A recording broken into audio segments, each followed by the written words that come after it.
unë luftoni për vendin tuaj.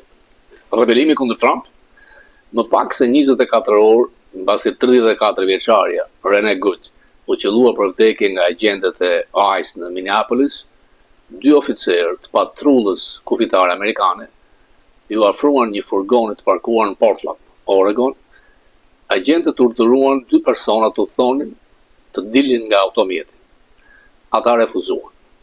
Shtetasit e huaj më pas dyshojnë se të cilët më pari kishin marrë pjesë në një vrasje u përpoqnin që të shtypnin me makinë oficerët amerikan federal. Policët qelluan ndaj tyre dhe i plagosën. Ata tani janë para burgrim federal, pritet të mbijetojnë.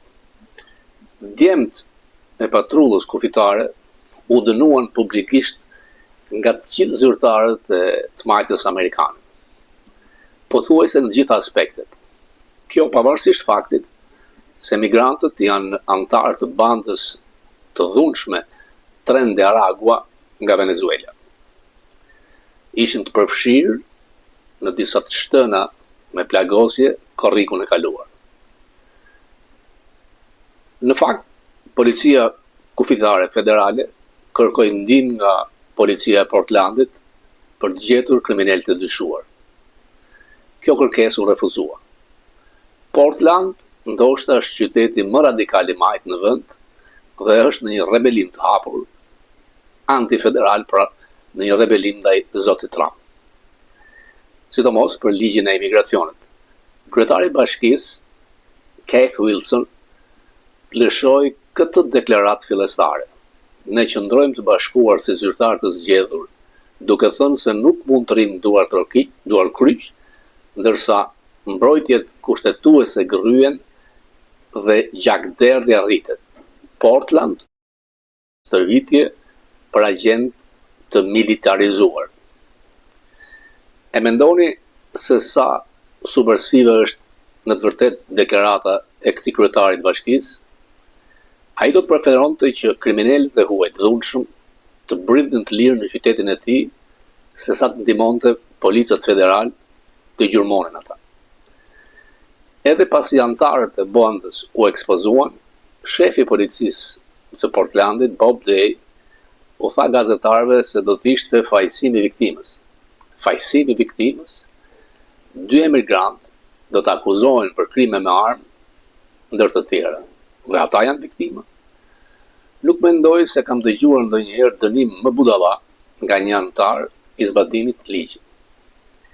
Por shefi Day, kryetari i bashkisë Wilson, si dhe guvernatorja e Oregonit Tina Kotek, nuk u interesuan as pak për sigurinë publike. Ata i bëjnë qef egoizmit ekstrem të tmajtës. Ata janë një rebelim absolut kundër qeverisë federale të zotit Trump. E njëjta gjë ndodh në Minnesota, ku guvernatori Walz dhe kryetari i bashkisë Minneapolisit, Frey, në fakt tallën në administratën e zotit Trump për zbatimin e ligjit të migracionit. Këta 2 burra nxisin njerëz si Rene Good të përballen fizikisht me agentët federal të armatosur. Minnesota pra është një shtet tjetër në rebelim. E kemi parë këtë 2 herë në historinë amerikane. Në vitin 1859, Jugu ishte në rebelim të hapur kundër Washingtonit për skllavërinë dhe gjëra të tjera. Shtete si Carolina e Jugut po anulonin ligjet federale. Presidenti i paaft, James Buchanan, nuk bëri asgjë. Pasi obligjet federale u sulmuan nga thonjësa demonstruesit. Rezultati ishte lufta civile, më shumë se 1 milion të vdekur. Pastaj në fund të viteve 60, miliona qytetarë amerikanë u rebeluan kundër luftës Vietnamit. Shpërtheu dhuna. Rojet kombëtare vranë 4 protestues në Universitetin Shëntor Kantit. Lëvizja STRE është një sfidë ndaj ligjit të vendosur nga presidenti. Trump u zgjodh kryesisht për premtimin për të dhënë fund emigracionit paligjshëm. Ai po përpiqet ta bëjë këtë, por rezidenca e majt ka krijuar një peisazh shumë të rrezikshëm. Dy gjëra duhet ndodhin në të ardhmen. Agjentët federal duhet përpiqen të ulin tensionin në situatat konfrontuese aq sa mund të munden, ose dhuna kundër protestuesve do të shkatërrojë këtë vend. Të arrestojnë shkelësit e ligjit më vonë. Departamenti i Drejtësisë duhet ngrenë një padi ndaj shteteve Minnesotës dhe Oregonit. Dy shtete që janë repelit të hapur kundër qeverisë federale dhe zotit Trump. Duhen mbajtur përgjegjës guvernatorët dhe kryetarët e bashkimeve të papërgjegjshëm. Duhet dalin përpara gjykatës. Duhen turpuruar. Të gjithë amerikanët që duan vendin e tyre duhet të trishtohen me ç'po ndodh. Por gjërat do të përkeqësohen nëse përmbysësit nuk mbajnë përgjegjësi. Dhe ky është problem i madh. Është problem sepse Amerika po kalon çaste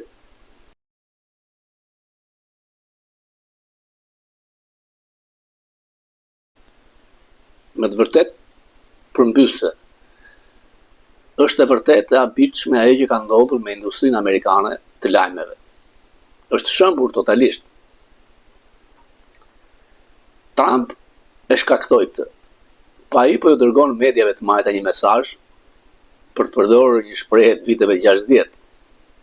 Por është vetë populli amerikan që është përgjegjës kryesor për shkrirjen e medias. Në të gjithë ne po jetojmë në një shoqëri fisnore, kur bëhet fjala për politikën. Njerëzit e magës janë delirant nga gëzimi që Trump është kthyer në shtëpinë e bardhë.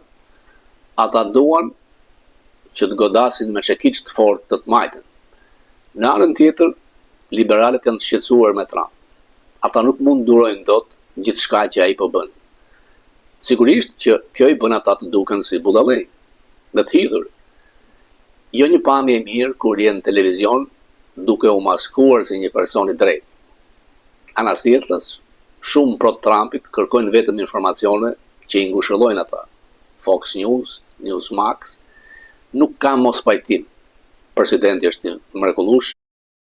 Kjo është e gjitha për ta. Kjo është e gjitha për njerëz të cilët janë si propagandistik për zotin Trump.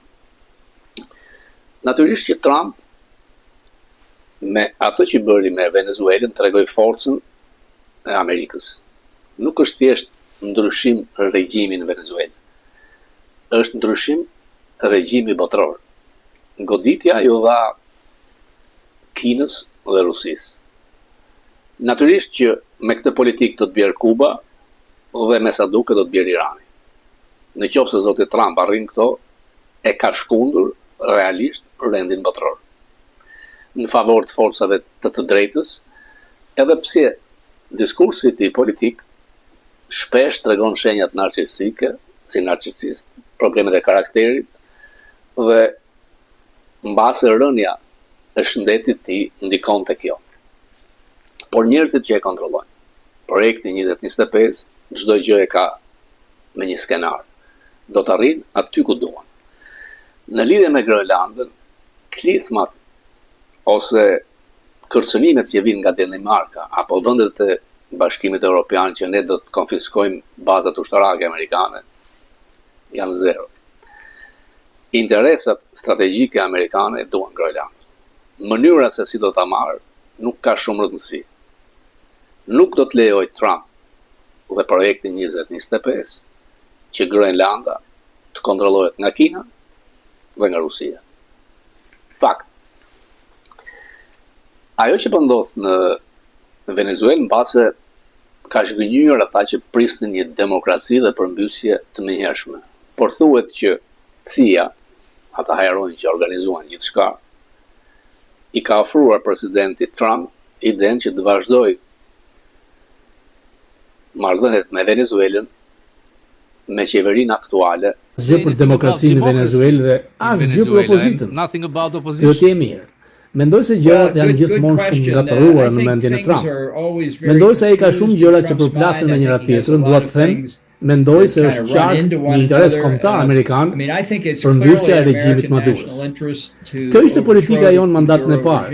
Për fat keq ne nuk patëm sukses, por kërcënimet që paraqisnin Rusia dhe Kuba dhe operacionet e tyre në hemisferën perëndimore ishin të mjaftueshme atë. Sepse është shumë e vështirë. Ushtria, milicia ushtarake, paramilitarët mund ta çojnë vendin në luftë civile. Pritet që kryetaria e opozitës të vinë në Washington. Komiteti i çmimit Nobel ka thënë nuk ke drejt t'ia japësh askujt çmimin Nobel, dhe Trump po e kërkon haftas që ajo t'ia dorëzojë, duke vazhduar me refrenin e zvetnuar që unë i kam dhënë fund 8 luftrave. Ndërto kam përmendur edhe luftën Kosovë-Serbi që nuk kanë ngjarë. Dhe kjo i ka dhënë ide Palloshit lubis që dali me idenë që Mitsotakisi dhe Rama mund të shkojnë në shtëpinë e Bardh për të firmosur aktin e miqësisë për të dhënë fund luftës, ligjit të luftës me Greqinë. Lajmet që hapen nga vetë Rama. Ai ka folur sot dhe asnjë fjalë për Maduro. Është hedhur në sulm tërësisht ndaj Spakut, sepse e ndjen që Spak po shkon në Surrel, 3 lindat po e marrin peng dhe një ish antar i grupit të strukturuar kriminal, numri 2, Ametaj, po tregon më shumë, natyrisht duke parë interesin e tij vetjak për një azil politik të munguar në Zvicër, por shqiptarët nuk harrojnë që të paktën shefi e kabinetit të tij ju kapën 500.000 euro cash tek tubat e aspiratorit. Ai është pjesë e grupit kusar kriminal të Partisë Socialiste pas një merit ngritur deri në zëvendës kryeministër. Natyrisht që ka pasur orvatje për të dhënë informacion tek FBI, ka pajtuar ligjore mbi $150.000, me sa duket në zyrat e rëndësishme këtu ka dalë i pabesueshëm. Megjithatë, po demaskon ato që gjithë shqiptarët e dinë. Janë vjedhur $40 miliardë për t'ia sqaruar, kam pasur mesazhe. Nuk e ka marrë gjitha Rama. Nga i buxhet $120 miliardë, $40 miliardë kanë shkuar të vjedhura tek oligarkët për punë që kanë kushtuar le të themi $10 miliardë, janë paguar 50. Dhe natyrisht përqindja është dhënë atij që lupia i quhen Palloshi, janë 15 oligark, të cilët kanë shkatruar sipërmarrjen e lirë, biznesmenët që duan të punojnë përpos sistemit dhe ligjeve, duke u falur troje falas, por natyrisht që përqindjet 5 të luanit janë marrë nga Rama. Aksioneri fshet te Kastrati, në Rinas, në Krom, kudo. Dhe paratë e pista kanë shkuar në ishujt e parajsave fiskale, janë orvatur të blejnë hotele në Amerikë, të ndërtojnë edhe qie i gërvrishës në Manhattan, natyrisht që gjithçka ka qenë në radarët e agjencive ligjzbatuese. Propaganda amatoreske nga dy akraat është e turpshme. Ju kam thënë që dosja me Ganigal ka pasur 8.000 faqe dhe në atë dosje Rama ka qenë i përfshirë. Kam pasur intervistë me gazetarin e shquar Friedman, i cili thoshte në qoftë se do të kishte një gjyq për Ganigal, pra në gjyq nuk pati, mund të thirrej dhe si dëshmimtar Rama, por ajo që e ndalonte ishte imuniteti. Do të duhej që Blinken e tiqte imunitetin, që s'ndodhte kur. Aktualisht nuk ka gjyq për Ganigal. Rijetimet kanë nisur, nuk dënohesh 2 herë për të njëjtin krim, po shikohet për lidhjet e spionazhit me Rusinë. Kanë qenë 2 gjyqe, një në New York dhe një në Washington. Potencialisht, në qoftë se do të kishin gjyq të ri, potencialisht Rama mund të rritej si dëshmimtar mbasi Rubio t'i hiqte imunitetin. Rama do të jetë në Davos në datën 20 janar.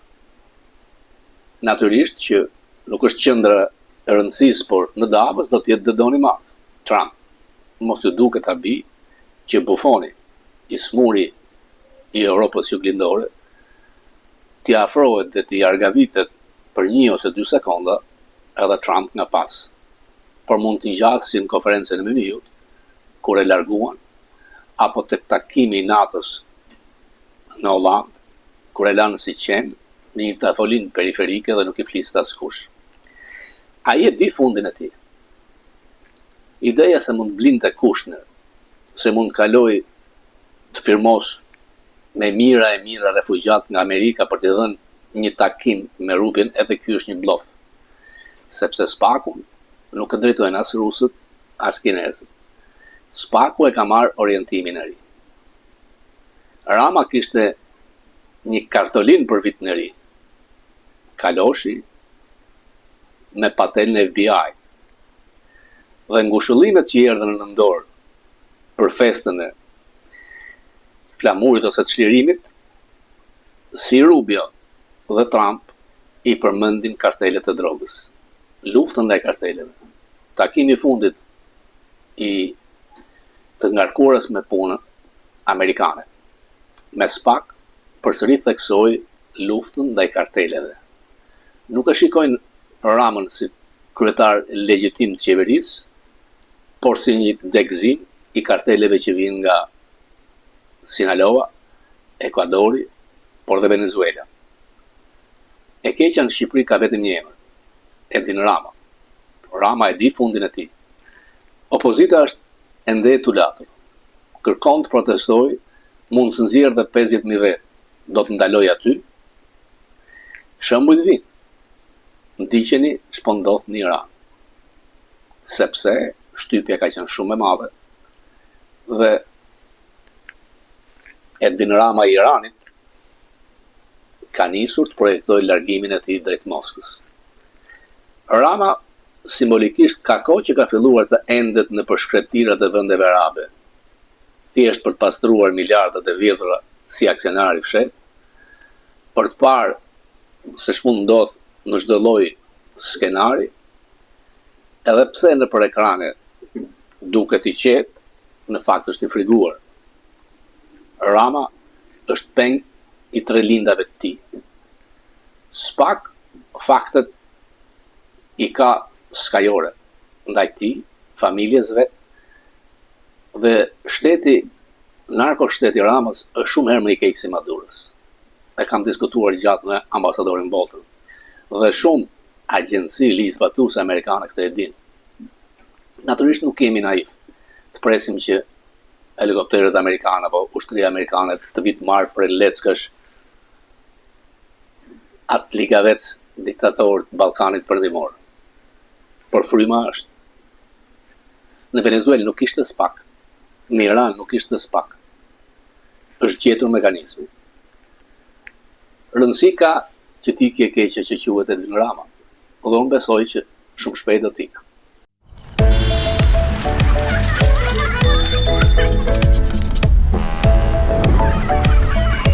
Që atëherë kemi pasur një depërtim të madh nga Kina, duke u përpjekur të marrë kontroll asetet e naftës Venezuelës, dhe Irani po shkakton probleme në një numër aspektesh, duke mbikëqyrur aktivitetet e Hezbollahut në hemisfer.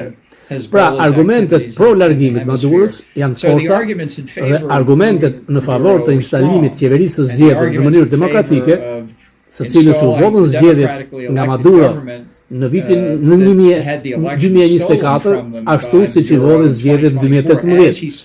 Këto japin vërtet një legitimitet operacionit që mendoj se ishte i rëndësishëm. Pra nuk ka një përgjigje të mirë përse Trump tani e ka hedhur opozitën në rrota dhe ka vendosur të negocojë me Deli Rodriguez. Kjo nuk ka në ndryshim nga regjimi në Venezuelë. Është një të regjim, thjesht Maduro është zhdukur. A mendoni se ai do të ndalet këtu, duke mos mbështetur opozitën, apo do të shkojë kundër Kubës, ndoshta Kolumbisë? Trump si zakonisht po flet pa pushim për një mori situatash të ndryshme. Megjithatë mendoj se çështja e Kubës lidhet me Venezuelën. Ne thamë që në mandatin e parë se Venezuela, Kuba dhe regjimi i Ortegës në Nicaragua përfaqësonin një trojkë tiranie në hemisferën perëndimor. Vetë regjimet shikojnë ndërvarësinë e tyre. Janë si tre boksierë të lodhur që mbështeten mbi njëri tjetrin dhe shqetësohen se nëse njëri prej tyre bie, mund të bien dhe dy tjerët. Unë mendoj se kam të drejtë. Duhet të jem të shqetësuar. Por disa nga kërcënimet e tjera që Trump ka bërë kundër Kolumbisë, me qira fjala, mendoj se janë thjesht mashtrime sikur kërcënoi të pushtonte Kanadanë në fillim të administratës dytë. E dini që në Kolumbi ka zgjedhje të reja presidenciale në maj. Presidenti aktual nuk mund të kandidojë për këtë zgjedhje, pra do të kemi një udhëheqës të ri atje brenda disa muajsh. Dhe kjo mund ta shpërqendrojë Trumpin mjaftueshëm sa për ta zhdukur atë kërcënim. Po për Groenlandën. Çfarë lloj Groenlande është subjekt i interesit legjitim të sigurisë kombëtare të SBA-s dhe ka qenë për një kohë gjatë. Është gjithashtu kritike për sigurinë kombëtare të Kanadas dhe çdo antar tjetër të aleancës NATO-s. Sepse ajo që kemi frikë është Rusia dhe Kina, duke përdorur artikull si ngrohje globale, ku shkrihen akujt, dhe kundërshtarët tanë mund të kalojnë oqeanin Arktik në mënyra që nuk mundën disa vite më parë dhe të na kërcënojnë të gjithëve në Atlantikun e Veriut.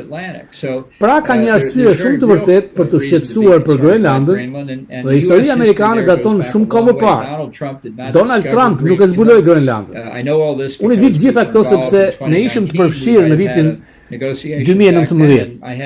Mund të kishim pasur një negociat atëherë dhe unë kërkova stafit të Këshillit të Sigurisë Kombëtare ta hulumtonte çështjen me shumë kujdes.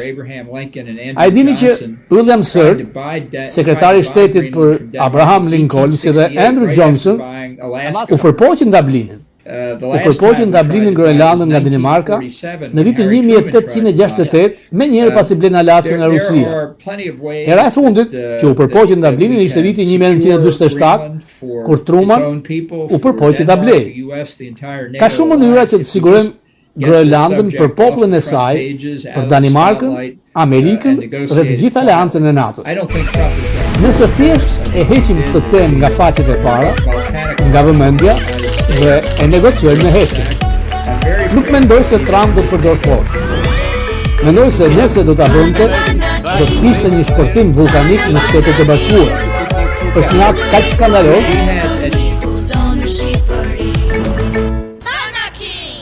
Kudo në Shqipëri.